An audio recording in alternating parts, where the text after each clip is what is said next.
Good evening, everybody, and welcome back to Fallout Shelter. The 1.11 update has dropped, and it does not have much other than some new quest lines to attack.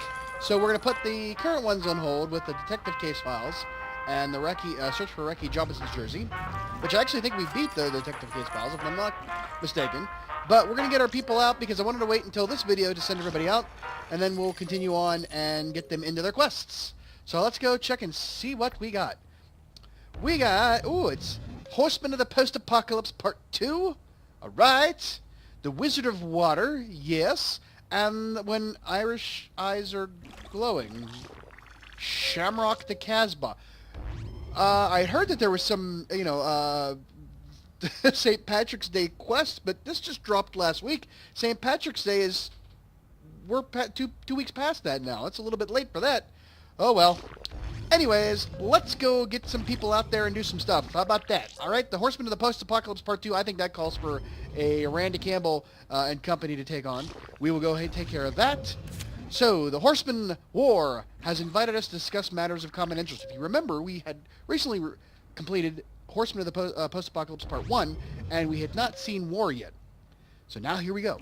So his messenger told us the worshippers would try to kill us, but it's worth the risk to find out what he wants. Also, we should be on the lookout for the weekly exposition reporters and use the code word Eagle after they talk about Nuka-Cola.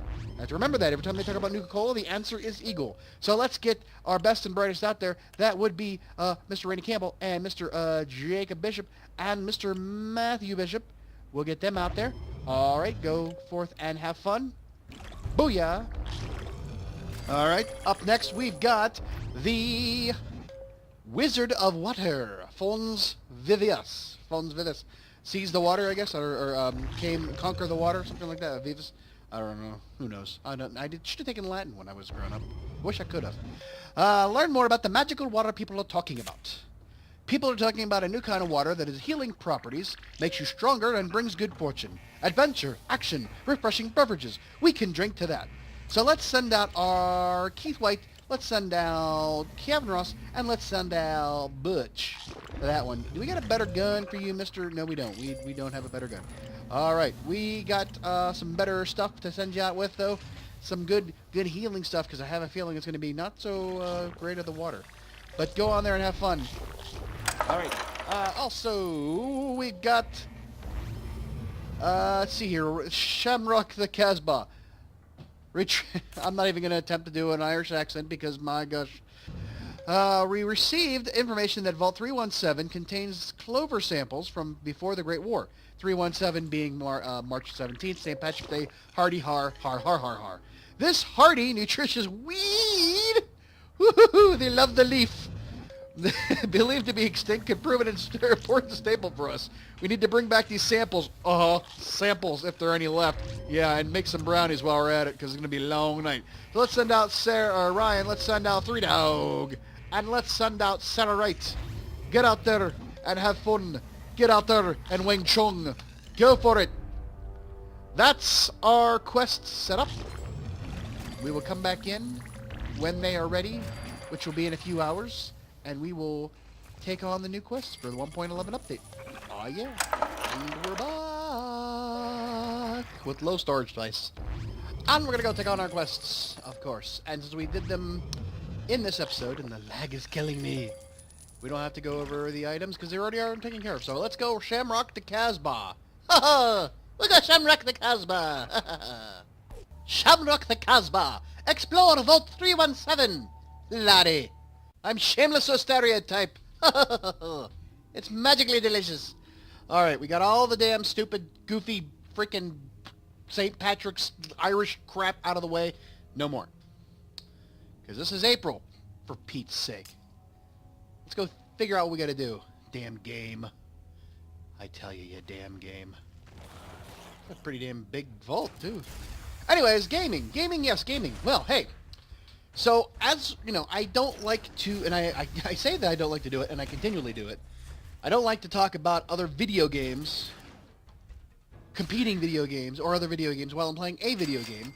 But seeing as how that all of these vault quests, or all these externally, these, quests out in the wasteland are all the same, I gotta talk about something, right? And I figure, what harm is it me talking about video games that we were playing? And, you know, as a compare and contrast kind of idea, as it were. But games like this, I mean, and I've talked ad nauseum about this game and how cool it is for what you get and what you actually pay for, which you don't pay anything. And you know, I can't say that about a lot of games I have paid money for. And for me, you know, the playability of a game Jesus, the damn mouse, come on, relies on a few things. Well, first of all, the interface, you can see, user interface. Now, they have gone great strides to improve the user interface, especially for something that requires usually your thumbs or finger. Green beer about now. Wow, Jesus, all the stereotypes, all the cliches. You know, the whole thing about switching out people, how to get their weapons and stuff like that, I explained a couple videos ago. You know, that kind of thing. They've gone leaps and bounds to provide you, because they keep throwing more shit into the game. They're giving you easier ways to get through and, you know, sort and manage and do all that stuff with your thumbs and, you know, on a device or on PC like I'm playing with the mouse. I don't know if I could still do this on a tablet or a phone the way it is now. It would drive me freaking batty to have to manage all that. But that's, you know, that's something that's important to me is the interface in which a game plays. Now, to sort of expound upon that point, I've played a few different resource management type games. One being this, another one being, or, you know, disaster survival kind of idea.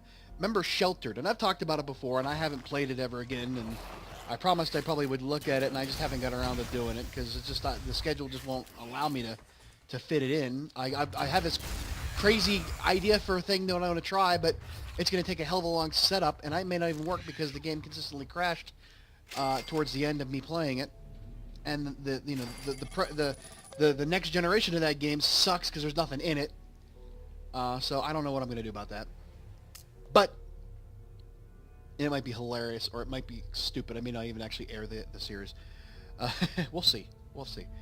But the idea being that Sheltered was a game where you lived underground in a vault, sort of, and you had to manage all of your, you know, your needs and resources, you know, all of those, you know, your own personal, you know, your personal stats, you know, cleanliness, hunger, tiredness, and that kind of stuff, as well as having to deal with external factors like, you know, people coming to the door or having to go search for stuff. In the end, it was sort of rudimentary in its setup and very, you know, how shall I say, like, you know, Atari-esque type graphics, you know, the blockiness of the graphics and, you know, the pixels. But it wasn't. It was a great game, I thought, but there was just too much going on to try to manage. And maybe it's going to change over time, because I think it's still... That's the problem. I don't know half these games, if there are... if they're released or if they're still within, you know, development. Another game like that early on was Project Zomboid, which is an isometric game where it's like the old Fallout version, where it's like everything's on a diagonal, you know, top-down sort of, in a sense. And it's got a lot of cool features to it. It's got a really nice setup to it, and, you know, you surviving a zombie apocalypse. You have limited visibility around your surroundings, and you have to sort of sort through things. But again, that UI, that having to carry all the stuff becomes, and it's hard to see it on a smaller screen too. You need, you know, the resolution. If you beep up, you know, the screen size, you can see stuff better. But I still haven't gotten the hang of how to store things or put things into things, and other, you know, the inventory becomes almost unmanageable. And, you know, because of that, it's sort of like, it's, for me to play and record these things, I have to be able to easily move from thing to thing, as it were, to, you know, continue a through point, you know, something carrying me from beginning to end, or otherwise I get hung around the axle on stupid shit like, how do I sort stuff, how do I, you know, empty out my inventory, where do I put stuff, what's my inventory limits, that kind of thing. And it's not exactly... The interface on that stuff in Project Zomboid is not the easiest to understand. So, But like I said, in those same veins, then there was a more of a we got off into a disaster survival scenario, but more like Minecraft, but with not cartoonish pixel blocky graphics with Rust. Rust came out a few years ago, and it's still, I think, in development maybe. And Rust was problematic at best because I couldn't figure out how to do shit in the game. As far as figuring out how to craft or interact with things. The world changed, and you had to deal with other people, and there's all kinds of other crap to deal with. As far as every time you load up a game, you don't get to save your stuff. I guess I don't know how that all worked. I only played it like once or twice. Bailey's played it a few times, and even she had commented how things had changed to the point where it wasn't as fun anymore. They took out zombies and put in wolves or something. Who knows? It became nobody cares about the game. It's still hanging out there, I guess, but it's not really. It's been eclipsed by other games because they didn't take care of it quick enough. Other games have come up and done better than Rust. And it might be the case of you have H1Z1 and you have DayZ and those kind of games, but to give ear or lip service to another game that I love to play, 7 Days to Die sort of succeeded in where Rust faltered in the ability to interact with things. Very simple, or with the keyboard or with the controller for a console.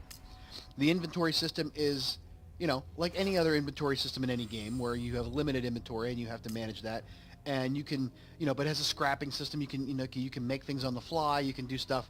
You have a smaller crafting area, and then you have bigger crafting areas for more complex things, and then and there's not a lot of information about it, but it kind of gives you information. It tells you how to make things. So where they maybe lack in their sense of there's too many things to do in the game, they sort of lead you by the hand in certain aspects of the game, where how do I craft something? Well, if you're not playing co-op, which I found out, that's what sucked. If you're playing co-op with someone and you're on a split screen, you cannot do a search, which I think is odd, because even in Minecraft, when you're playing split screen, although it's top bottom, not side by side, you can still do a search using the PS4, the keypad window. I think that's sort of it might be just a limitation of the UI. Well, that's disappointing. Clover sprigs are supposed to have 3 leaves only, but all these samples here have 4 leaves. Must be a different plant. Well, isn't that lucky? What do you mean? I think that's kind of like irony or hilarity. I don't know. But we got a Nuka-Cola Quantum. We got 2 of them, and we have a couple more rooms to get through, and then we can head back. So yeah, they really they still have it set up really great. And there's a leveling system where you can only make certain things once you've learned how to do them, or you acquire a different use for it. So the UI really does lend itself to being a lot better. Now, granted, I frustrated myself more than I should be over how Bailey plays the game, because she tends to just drag and drop things or go into one screen and then go to another screen. Because we record and we want to keep the dead air down, it gets kind of hard for us to sit there and wait for her to go through a menu screen, or the idea that you can just R1, L1, L3, whatever, to do things. It's just that's just the learning curve for her sometimes. It's, I deal with UI actions, I deal with macros, and I deal with stuff all the time in my job, so I sort of know this is a great thing to have, and how can you achieve that? Do that. Oh, that's great. I'll shortcuts. I love shortcuts. Those kind of things. But although I don't do that in Skyrim. Shortcuts, no. All right, we beat the big baddies here at the Casbah, Shamrock the Casbah, Vault 317. We got him back. Let's go. Okay. What happened? No! Don't you crash on me. Oh, now it caught up. Jesus, I thought it was going to crash on me. All right, so we got a theme recipe, fragment of Brahmin hide, rare outfit recipe, which are probably duplicates, and 2 Nuka-Cola Quantums. Alrighty then, they're on their way back. We're going to bring them back in so we can get them back out, because we got shit to do. So come on back. Yep. Get rid of all your crap. We don't need. Collect your stuff. Alright, we got Morgan out there. Yada. Yep. Alright. Let's go take on the next quest. Fons Vivus. Yeah. Fons Vivus. Talk to the settlers who've tried the magical new water. Yay! In fact, it's funny, I was listening to a thing on the radio today. They were talking about old Penn and Teller stuff, how they had, like, at a restaurant had offered some kind of fancy water to people, you know, being pretentious and, oh, this magical mineral water is a special, and they would go out back in the alley and fill it up with bottles with tap water from a hose, which was hilarious. And people were like, oh, this is so good, I can taste my minerals in it. Yeah, it's probably metal from the, from the being in the lead pipes. Anyways, let's go do it. So yeah. You know, those kind of games I love. Now here, the thing about video games though in general is the I mean, there are some games that have the best interface, that have super cool, you know, stuff like how to interact with the environment, interact with other players and whatnot, and yet they just suck in general because there's no real content, or it doesn't know what kind of game it wants to be. And you can say that No Man's Sky suffered that problem of not knowing what kind of game it wanted to be, or not being able to deliver its promises, or whatever you want to say. And they might be getting there now, who knows, but most people will argue that paying $60 for a game that's in development is a shitty thing to do. Well, you know, technically, I suggest go watch videos like from The Know, like TEHEN or KNOW, that tell you how how the games get from development to publishing, and how the splittage of money goes to, and you'll see why maybe it's not so much No Man's Sky's fault that you know, that their price point was at $60 for that game. You know, I mean, that's neither here nor there. I haven't played the game for a while, and unfortunately, because I just have not had time. You know, it's not appointment gaming for me. Right now, 7 Days to Die is appointment gaming for me. This game, for the fact that I put out a weekly, you know, I don't have enough. And even Grand Theft Auto is becoming somewhat of a, you know, non-appointment gaming for me right now. Now, to that point, a thing about Grand Theft Auto, like, things I hate are unnecessary cut screens, which I guess are load screens in a sense. In a sense, like, if you've played Grand Theft Auto 5 and you have a CEO, or you're a CEO and you have a business and you want to go to your garage, you got to go down all them damn steps. It's like you cannot avoid. Every time you want to do it, you have to go through it. And there are certain things you have to, like, continually go through the load screens and all that other stuff. And I get that they're you know, that's a sort of a way to hide the fact that you need to have a load screen. But man, it sucks. Like, I remember the load screens in Fallout 3 were pretty shitty. You know, when you had to go do stuff. Every time you wanted to go outside, I was like, I didn't want to go outside. No, I gotta wait. No, I gotta wait. And, you know, Skyrim's the same way. You know, the load screen, I mean, hey, that's just the way it is. Load screens are a part of life, in a sense. God, I remember not so much, like, I don't remember if, Resident Evil 4 was like this. I forget. But it was every time you opened a door in Resident Evil, and it was part of the charm of the game, the original Resident Evil game from 1995 on the PlayStation. You had a load screen of the door opening up and going into the room, and you never knew it was going to be on the other side of the door. So it was sort of like anticipation and scariness, and played into your fears of that game, which was pretty neat. You know, there are people who can hide things well in a cut screen. Some games, I forget what they are, but they have their load screens are actual mini games. I forget one example I could give you, but you know, after a while though, those kind of things. And that's the thing, is after a while, how much are you willing to repeat in order to get to what you want? Uh-oh, incredible! We bought a bottle of this water for only 10,000 caps, and everything got fixed. I didn't even see what that said. Even sprinkled some on the door hinges, and annoying squeak is gone. He truly is the Wizard of Water. You wouldn't happen to have any left over, would you? We tried to save some, but it was so refreshing. Try Vault 315. They bought some as well. 315. The Ides of March. Fons, that's why it says Fons Vivus. The Ides of March. Yep. Alrighty then, let's get everybody healed up and get them taken care of. Okay. Whoops. Yeah, the Fountain of Life is what roughly is translated to as Fons Vivus. Fountain of Life. I should have known that one. Should have taken Latin, jackass. Should have taken Latin. Alright. Come on back, boys. Yep. Oh, ow. Lucy. Things that are I don't need for 500, Alex. And they're on their way back. We're going to bring them back right away so we can get them back in and out. Because we want to keep the train rolling here on the 1.11 update. Woo-hoo-hoo! We're going to just get rid of all your shit because we don't need it. That's right. That's right. Oh, whoops. Yeah, we know. We got duplicates. Big freaking deal. Ooh, And the last one, Parley time.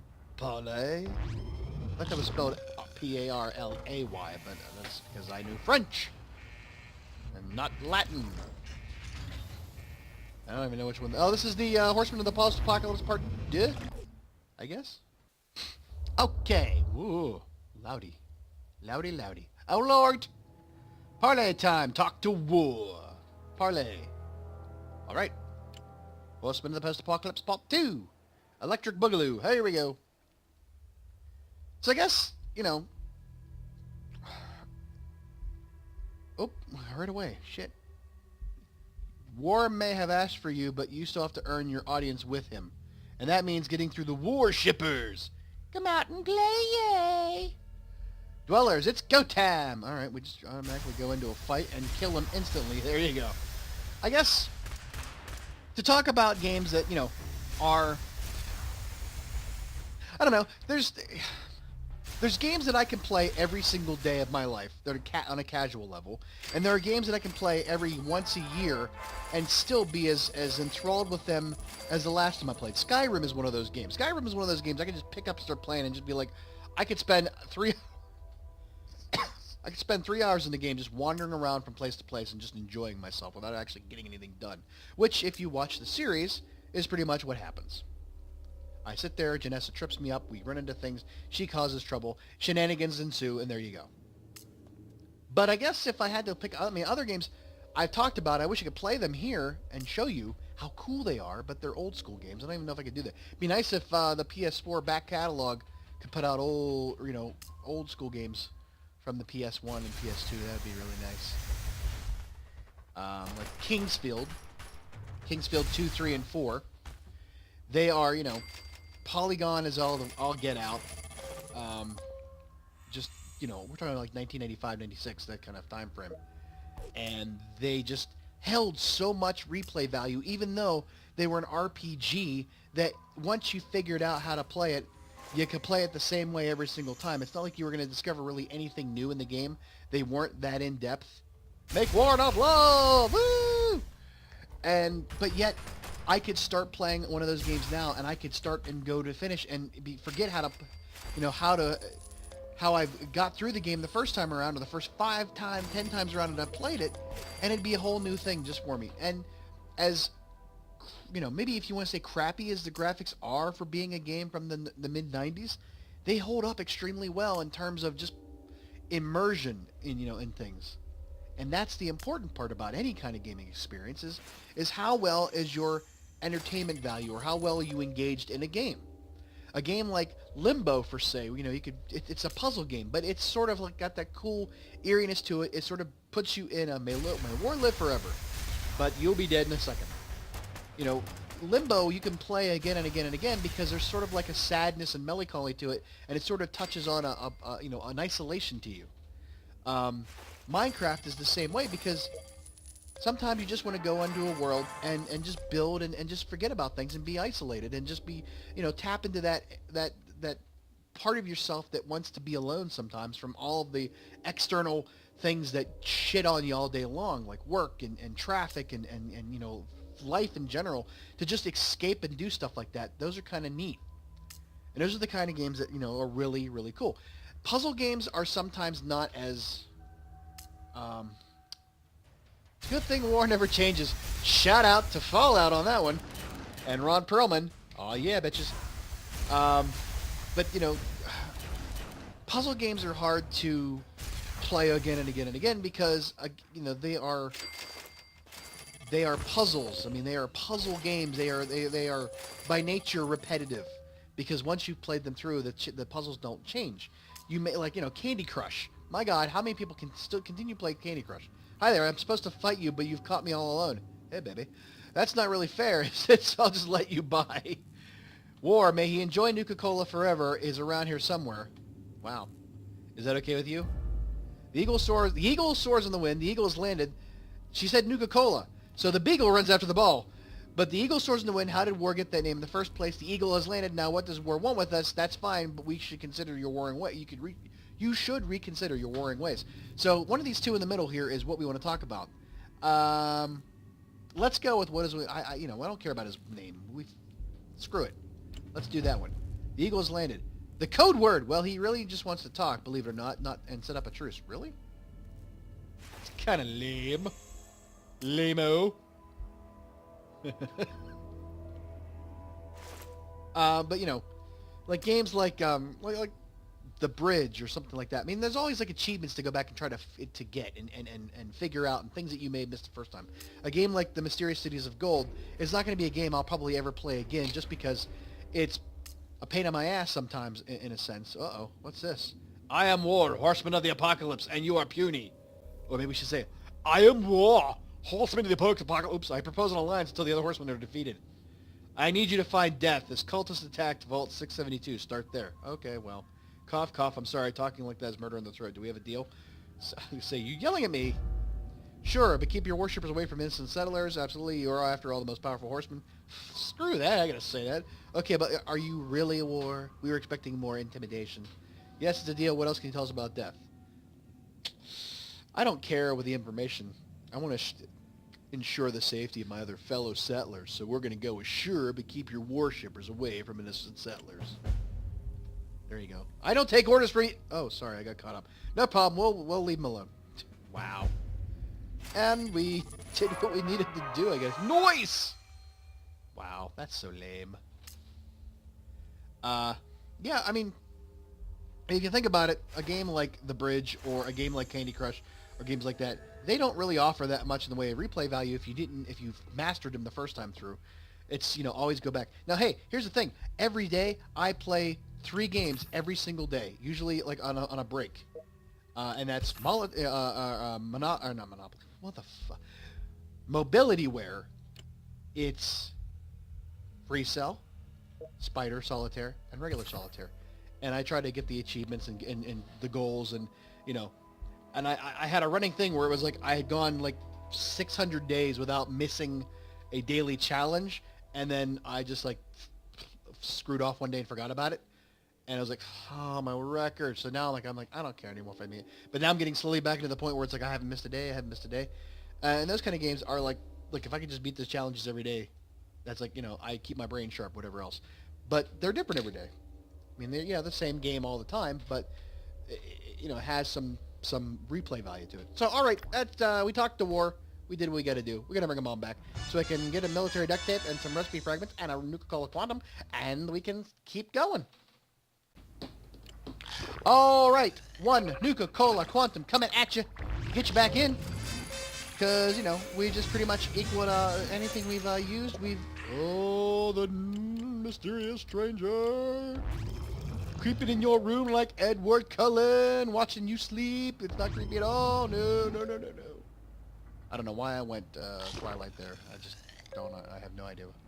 All right, come on back in. We got a lifeguard outfit. We know how to build one. Duplicate. Oh, we don't care. And we got a duplicate for that. We don't care. And we got a duplicate for that. We don't care.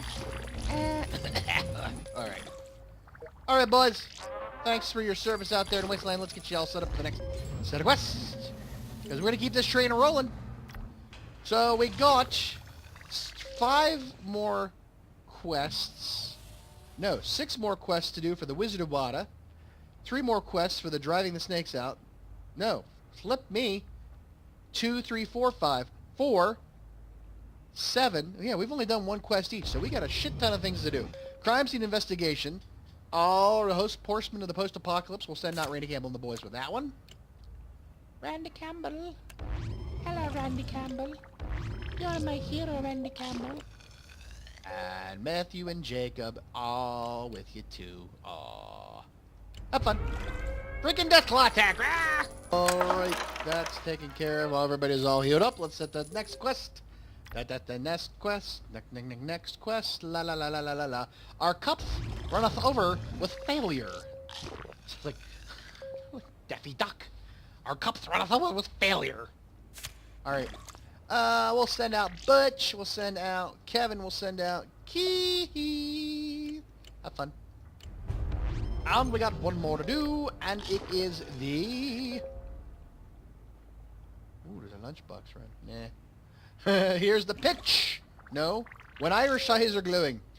When Irish eyes are gluing. No, I said I wasn't going to do any more of this. I'm not going to do any of this. I'm not going to do it anymore. No, no, no. Sarah, Ryan, Three Dog, go have fun. Have fun. Yeah, yeah, yeah, yeah, yeah, yeah, yeah. Alright. Okay. So that's all for tonight. We'll see y'all later. Have a good one. Bye-bye.